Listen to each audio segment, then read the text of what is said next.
അത് ഞാൻ മീഷോയിൽ ഓർഡർ ചെയ്തൊരു പാൻസ് നമുക്ക് ഓപ്പൺ ചെയ്യാം. ഓപ്പൺ ചെയ്യാൻ പറ്റുന്ന വലിച്ചു പൊട്ടിക്ക് പാൻസ്.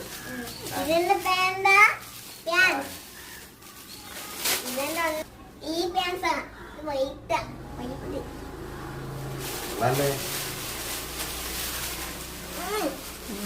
തുണി എങ്ങനത്തെ തുണി? നല്ല കോട്ടൺ തുണി ഒന്ന് വർക്കുണ്ടല്ലേ താഴെ? നോക്കട്ടെ ഒന്ന് കാണിച്ചേ. ബോട്ടം വർക്ക്, ചിക്കൻ കറി വർക്കുണ്ടല്ലേ?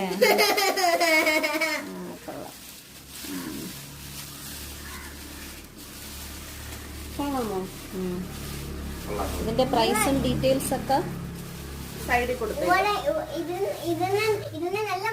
നല്ല മണം ഉണ്ടോ? ഏതിന്? ആണോ? കൊള്ളാം അല്ലേ? നല്ല ക്വാളിറ്റി ഉണ്ട്. ഉണ്ടോ? അപ്പൊ ഒരു ബൈ പറഞ്ഞേ.